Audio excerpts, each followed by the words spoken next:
jour 1, J1, suite à l'annonce que nous allons fermer notre studio. Et voilà, je suis coincée à la maison, j'ai eu mes premières séances sur Skype avec mes élèves, ça s'est très bien passé.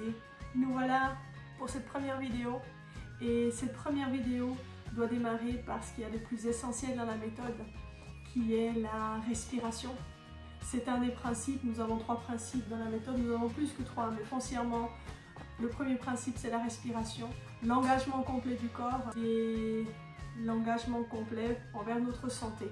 Ce sont les 3 principes que nous essayons de suivre afin de pouvoir respirer correctement et oxygéner notre corps correctement. Joseph le disait, apprenons à respirer juste. Pour respirer juste, votre poumon doit pouvoir inspirer pleinement et doit pouvoir expirer pleinement. Vous devez vous imaginer ça comme quand on expire, on est un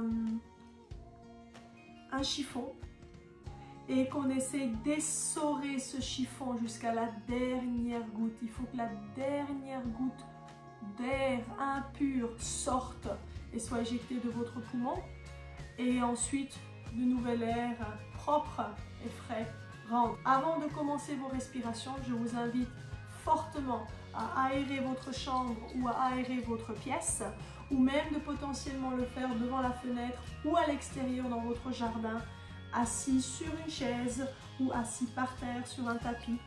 Important, c'est que vous puissiez être assis le plus droit possible.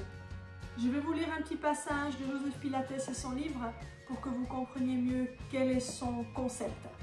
A tout de suite! Voilà le passage du livre où Joseph explique l'importance de la respiration. Et il écrit clairement que respirer est le premier acte de la vie et le dernier. Notre vie entière dépend de cela. Comme nous ne pouvons pas vivre sans respirer, il est tragiquement déplorable de contempler les millions et les millions qui n'ont jamais appris à maîtriser l'art de respirer correctement. On se demande souvent comment des millions continuent de vivre aussi longtemps sous ce terrible handicap de longévité. Une respiration fainéante convertit les poumons figurativement en un cimetière où se déposent des germes malades, mourants ou morts, ainsi qu'elle offre un havre idéal pour la multiplication d'autres mauvais germes. C'est pourquoi, par-dessus tout, apprenez à respirer correctement. Videz chaque atome d'air de vos poumons jusqu'à ce qu'ils soient presque aussi vides d'air qu'un aspirateur. Levez-vous à nouveau et observez comment vos poumons se rempliront automatiquement avec de l'air frais. Un autre passage où il explique comment on nettoie notre corps avec la circulation sanguine et pourquoi dans la méthode Pilates il est important qu'on bouge dans toutes les directions et qu'on s'essore et qu'on roule et qu'on se mobilise dans toutes les directions pour que potentiellement le corps est porté et motivé à être stimulé dans tous les sens afin qu'une douche interne, qu'une circulation interne se mette en place pour que le corps puisse purifier le sang. Ceci est l'équivalent d'une douche interne. Pour respirer correctement, vous devez complètement expirer et inspirer toujours en essayant de vider chaque atome d'air impur de vos poumons, de la même façon que vous essoriez chaque goutte d'eau d'un torchon mouillé. Lorsque vous vous redressez à nouveau, les poumons se rempliront correctement, automatiquement, avec de l'air frais. Donc voilà le speech sur la respiration. Dans ces situations de maladie, nous savons tous que le Covid-19 nous atteint par nos muqueuses, se stagne dans la gorge et progressivement atteint nos poumons avec des pneumonies vilaines, souvent des deux côtés, ce qui peut mettre notre pronostic vital en danger. C'est pour ça que c'est d'autant plus important que votre visage reste ouvert, que votre gorge et vos clavicules restent ouvertes et que votre thorax reste ouvert. Ce n'est pas pour rien, on appelle ça aussi le chakra du cœur ou le dôme du cœur.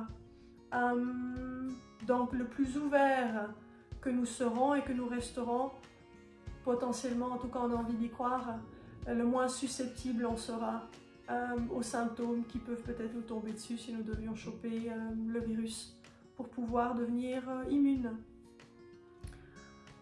Voilà, donc l'idée ce serait maintenant que nous nettoyons nos poumons, que nous respirons pleinement en inspirant complètement et en expirant complètement pour qu'on puisse sortir tout cet air impur pour pouvoir laisser rentrer. Afin que l'air rentre, il faut d'abord vider. Donc on va essayer de vider et nous avons appris ça par notre enseignante Lolita San Miguel. C'est ainsi que Joseph Pilates lui a appris à respirer et Joseph Pilates l'a poussé à respirer jusqu'à 30 temps, donc de 0 à 30. La plupart de nous n'arrivons même pas à respirer jusqu'à 6, 7 ou 8. Déjà à partir de 6, 7, 8, c'est un énorme challenge. Donc si vous me faites ça tous les jours, faites-le matin et soir, comme je vous ai dit, aérez, vous verrez que ça portera ses fruits. Et en espace d'une semaine ou de 10 jours, vous arriverez facilement à 12, 14, 16, 18. Donc nous voilà, on va s'asseoir. Vous pouvez vous asseoir si ça, ce n'est pas agréable. Vous pouvez vous asseoir avec vos pieds en diamant. Vous pouvez vous asseoir avec une jambe tendue. Vous pouvez prendre un gros coussin et vous asseoir sur le coussin si cela vous permet d'être mieux assis. Ce qui est important, non, pas maintenant. Ce qui est important, je vais vous l'enlever, c'est que quand vous êtes assis, que votre dos ne soit ni vers l'avant, ni vers l'arrière, mais réellement épaules au-dessus de votre bassin. Si vous aviez un bâton, le bâton toucherait la tête, le thorax et le sacrum. Plus vous êtes perpendiculaire au sol, plus le tube respiratoire est libre et l'air pourra circuler du haut vers le bas comme un ascenseur. Donc, commençons. Fluffy, ici, assis. Assis. Couché. Couché. Assis. Assis. Commençons avec notre respiration progressive. Alors, rappelez-vous, vous êtes contre un mur, vous êtes le plus droit possible et il faut que ça se fasse sans effort. Vous gardez les yeux ouverts ou fermés, comme vous voulez, et vous allez inspirer par le nez. Et vous détendez la bouche et ouvrez la bouche et vous expirez par la bouche. Pas forcément besoin de forcer ou de faire du bruit en inspirant ou en expirant, inspirez.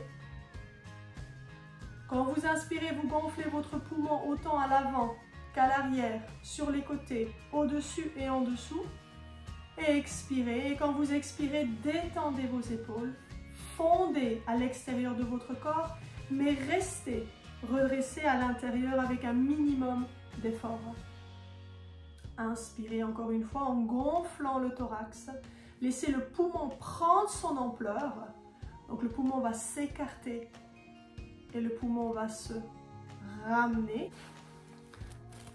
Voici le petit gadget qui permet de vous démontrer comment votre poumon fonctionne. Il va inspirer et gonfler et nous allons expirer et le poumon va s'essorer.